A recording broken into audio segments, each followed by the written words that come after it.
창세기 족보라는 책이에요. 창세기의 비밀에 대해서 누구나 알고 싶어 할 겁니다. 그런데 에, 마태복음에서도 그렇고요. 창세기에도 그렇고 족보 이야기가 굉장히 많이 나오는데 이거를 제대로 풀어놓은 책들이 없는데요. 어, 음, 지인을 통해서 알게 된 창세기 족보라는 책을 한번 어, 함께 읽어가면서 은혜를 나누는 시간을 갖기로 하겠습니다. 이 창세기 족보라는 책에 대해서 이 프랭크 A 제임스 박사님이라는 미국 리폼드 신학대학원 총장님이시고 역사신학 교수님이셔요.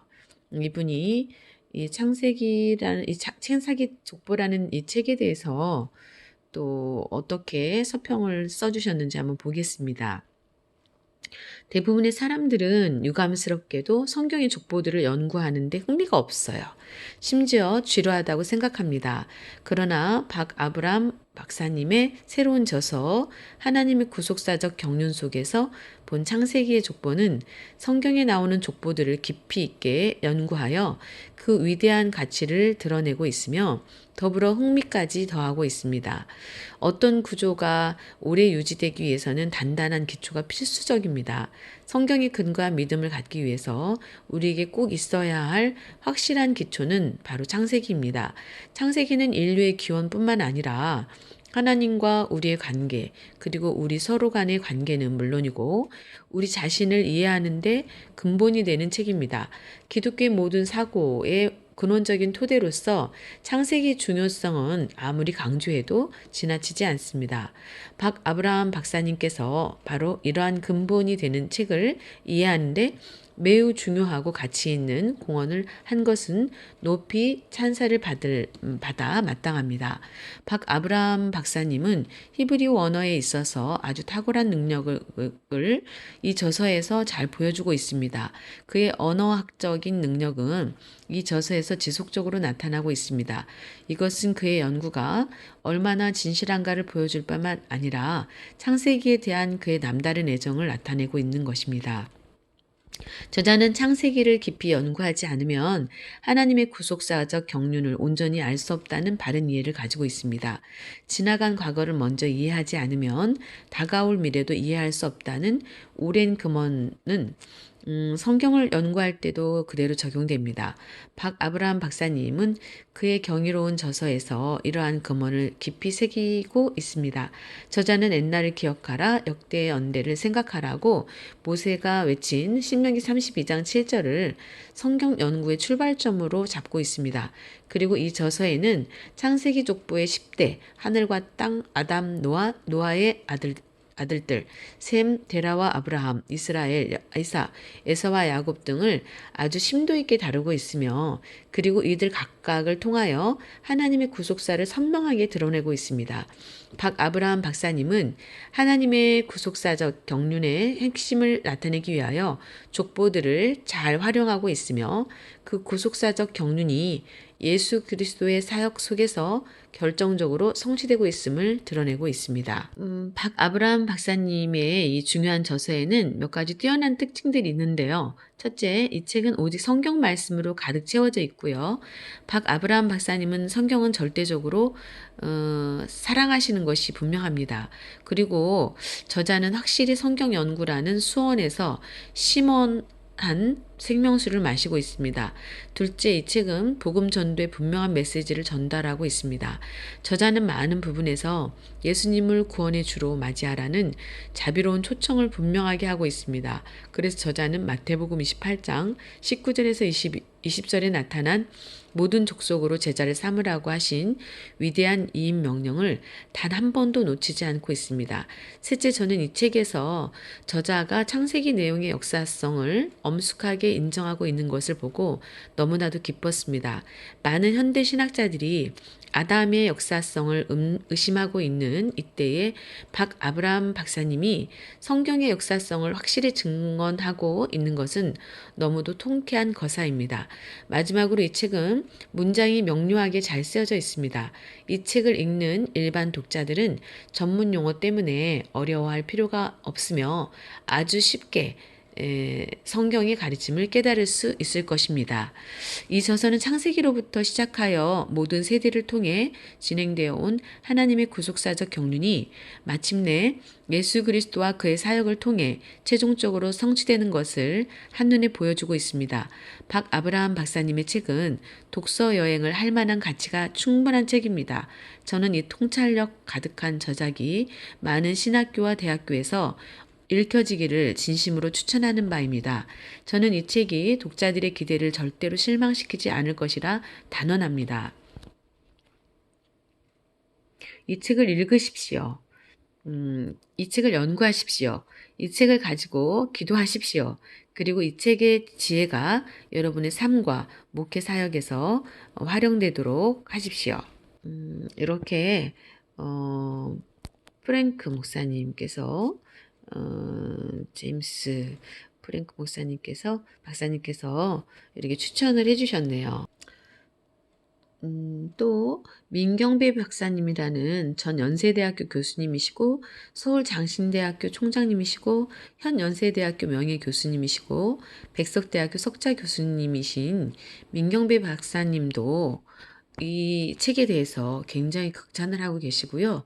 꼭 읽어보시라는 그러한 내용으로 서평을 써 놓으셨어요. 또 추천사로는 차윤배 박사님이라고 전 총신대학교 총장님이신데요. 성경은 살아계신 하나님의 말씀입니다. 만약 성경이 없었다면 인류는 암흑 속에서 소망이 없었을 것입니다. 창세기는 성경의 서론이면서 이후에 나오는 모든 성경에 기록되어 있는 구원 원리에 근거를 두고 있습니다.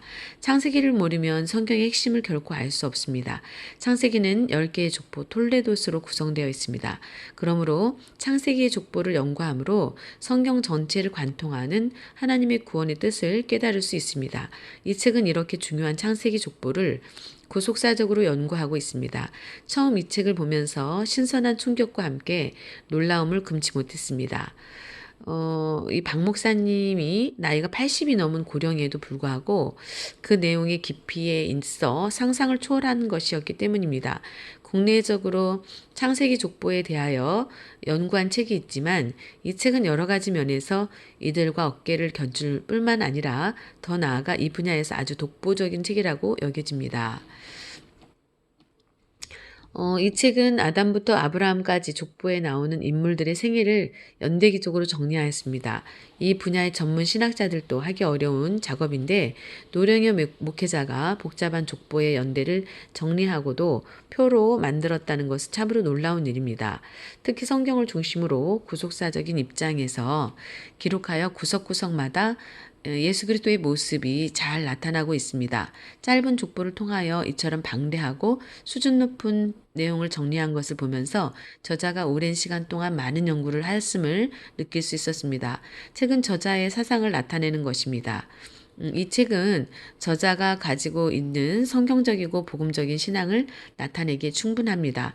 이 책을 통하여 이 박 목사님이 오직 예수만을 드러내는 건전한 신앙을 가진 복음적인 분임을 알게 되었습니다. 그동안 저자에 대한 잘못된 오해들을 불식시키는 충분한 책이라 사료됩니다.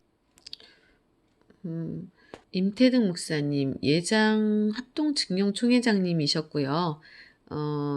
대구 대면교회 원로 목사님이신데요. 이분도 추천사를 써주셨군요. 자, 그러면 역대 연대를 생각하라는 저자의 그 19페이지에서부터 한번 본론으로 들어가 보겠습니다. 옛날을 기억하라. 역대 연대를 생각하라. 내 아비에게 물으라. 그가 내게 설명할 것이요. 내 어른들에게 물으라. 그들이 내게 이르리로다. 신명기 32장 7절. 신명기는 40년 광야 여정을 마치고 죽음을 목전에 둔 모세가 선포한 세 편의 고별 설교로 구성되어 있습니다. 120세 된 노장 모세가 위대한 생을 보내고 비장한 심정으로 이스라엘 백성에게 최후의 훈계이자 마지막 유언으로 선포했던 말씀입니다.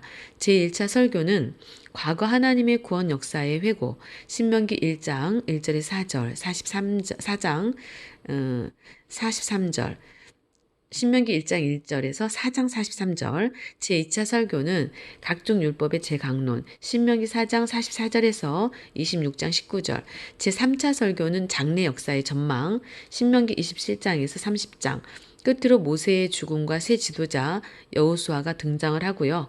신명기 31장에서 34장으로 마무리가 되고 있습니다. 이때는 오랜 광야 여정을 거의 마치고 출애굽 40년 11월 1일에 모압 평지에 이르러 감격스러운 가나안 입성을 2달 열흘 정도 앞둔 시점입니다. 신명기 1장 3절에서 5절. 이 설교를 듣는 주요 대상은 출애굽기 2세대들이었는데 그 이유는 그 시대의 모든 군인들이 세례 시내를 건너기 전에 모두 죽었기 때문입니다. 신명기 2장 13절에서 15절. 모세는 광야 2세대가 가나안 입성 후에도 지속적으로 말씀에 순종하는 믿음의 세대가 되기를 바라는 마음으로 이 말씀을 선포하였습니다. 신명기 32장은 이스라엘의 배반과 타락, 그에 대한 하나님의 심판이라는 암울한 주제를 담고 있습니다. 그러나 이 노래에 담긴 진정한 뜻은 선민을 향한 하나님의 한없으신 사랑과 국률의 약속입니다. 이스라엘을 향하여 여수른이라는 사랑스러운 칭호를 쓰면서 신명기 32장 15절 이스라엘을 만세 전에 예정하신 하나님이 전 역사의 주권자이시고 이스라엘의 복의 근원이시며 그들의 미래까지 주관하시는 분임을 깊이 새겨주고자 했던 것입니다. 특히 신명기 32장 7절은 택한 백성이 장차 가나안 땅에 입성하여 정착한 후에 빚어낼 암울한 역사를 염려하면서 그것을 예방하고 이겨낼 수 있는 세 가지의 구체적인 명령과 방안을 제시하고 있습니다. 택한 백성을 향한 뜨거운 하나님의 사랑입니다. 그것은 옛날을 기억하라, 역대의 연대를 생각하라, 내 아비와 어른들에게 물으라는 세 가지 명령으로 이루어져 있습니다. 모세는 그 모든 옛날과 역대 연대의 걸음을 집중적으로 주목하게 함으로써 그 신앙의 발자취가 가나안 땅을 차지할 그들의 신앙으로 이어지기를 바랬습니다. 모세는 가나안 입성을 앞두고 있는 백성에게 이스라엘 백성은 하나님이 창세전에 택하신 기업이요 신명기 32장 8절에서 9절, 에베소서 1장 4절에서 5절, 가나안 땅도 역시 하나님의 백성을 위하여 창세전에 예비하신 기업임을 선포하였습니다. 신명기 32장 49절, 이렇게 예비된 땅 가나안을 기업으로 온전히 얻기 위해서는 반드시 세 가지 명령을 지키라는 것입니다. 이 세 가지 명령은 오늘날 천국을 바라보며 전진하는 성도들이 지켜야 할 가장 구체적인 행동 명령이기도 합니다. 옛날을 기억하라. 너는 오랫동안 지나온 날을 잊지 마라. 첫 번째 하나님의 구원 역사로서의 옛날. 옛날은 히브리어로 에모트 올람인데 단순히 지나간 과거가 아니라 하나님의 선하신 그 말씀이 역사 속에서 성취된 흔적 있는 과거를 말합니다. 신명기 4장 32절, 이사야서 46장 9절, 시편 77편 5절에서 6절, 11절에서 12절, 78편 1절에서 8절, 143편 5절, 인류를 구원하시려는 하나님의 약속이 성취되어 온 역사를 말하는 것입니다.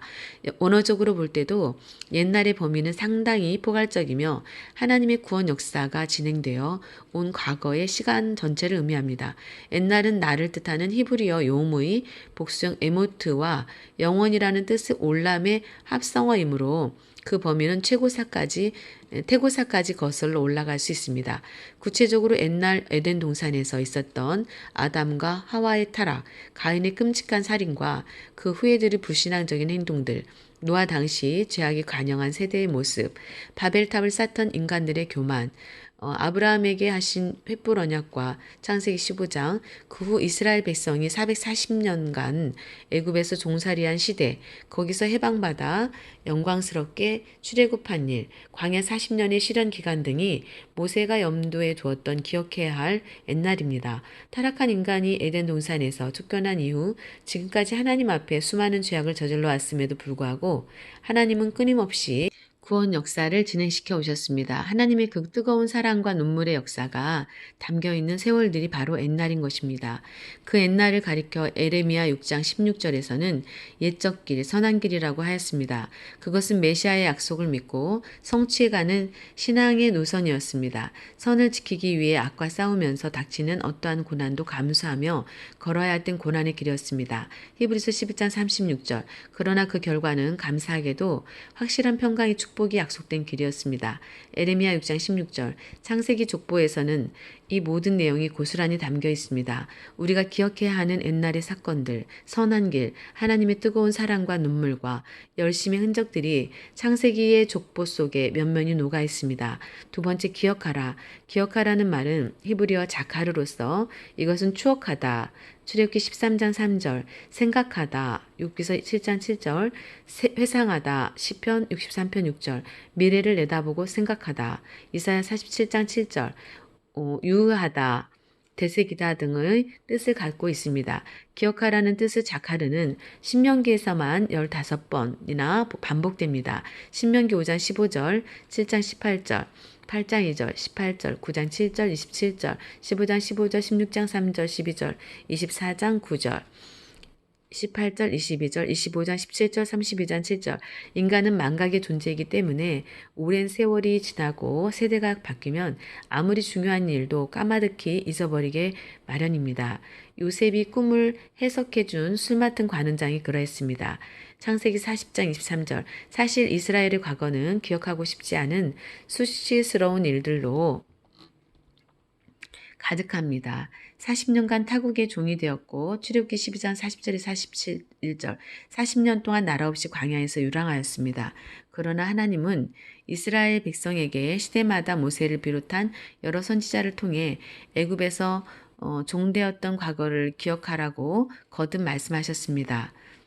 출애굽기 13장 3절, 14절, 20장 2절, 신명기 5장 6절, 6장 12절, 7장 8절, 8장 14절, 13장 5절, 10절, 15장 15절, 16장 12절, 24장 18절, 22절, 여호수아 24장 17절, 사사기 6장 8절, 에레미야 24장 13절, 미가서 6장 4절. 애굽에서 430년 동안의 연단이 얼마나 혹독했는지 성경은 그것을 자주 뜨거운 쇠솥, 곧 쇠풀무에 비유하였습니다. 신명기 4장 20절, 왕상 8장 51절, 에레미야 11장 4절.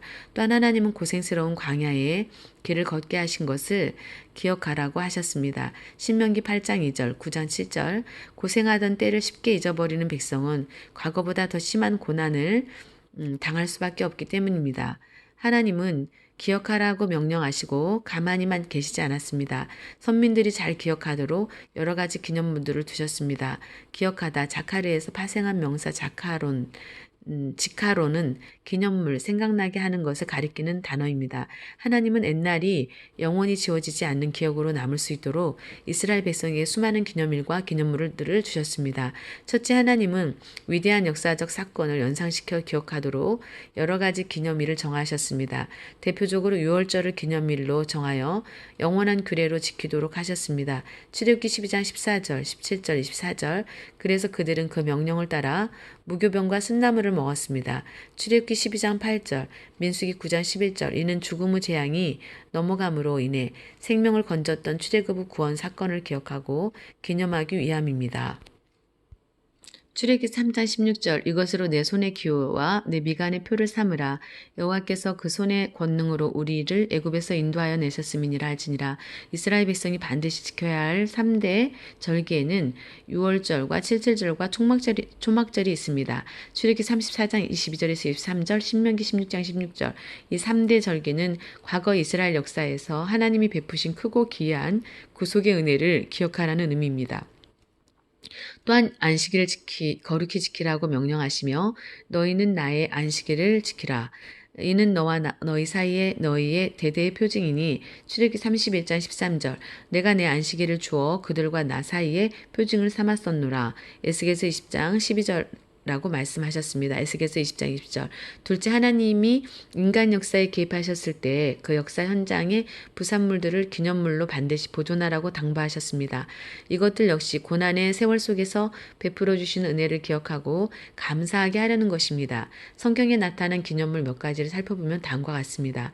고라 일당과 회중 가운데 유명한 250명 족장이 모세와 아론을 거스렸을 때 민수기 16장 1절에 3절 땅이 그 입을 열어 그들과 그 가족과 속한 모든 사람과 물건까지 삼키고 여호와의 불이 나와서 220인을 소멸하였습니다. 민수기 31장 35절 이때 하나님의 지시를 받은 모세는 엘르아살에게 명하여 불탄 자들에 드렸던 노탕료를 취하여 쳐서 제단을 싸서 이스라엘 자손의 기념물이 되게 하셨습니다. 민수기 16장 36절에 40절 이스라엘 백성이 모세와 아론을 원망하며 그 지도권에 도전했을 때 아론의 지팡이에만 싹이 나게 하여 그것을 언약궤 앞으로 가져다가 간직하여 패역한 자에 대한 표징으로 삼았습니다. 민수기 17장 10절 또 하나님은 광야에서 이스라엘 백성에게 먹이신 만나를 항아리에 담아 후손들을 위하여 언약궤 앞에 두어 간수하라고 명령하셨습니다.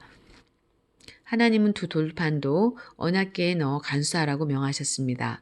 신명기 10장 2절 5절 이렇게 하나님은 아론의 쌍난 지팡이 만나를 담은 항아리 언약의 두 돌판을 언약궤에 담아 히브리서 9장 4절 대대로 보존하여 하나님의 은혜를 기억해 하는 기념물이 되게 하셨습니다.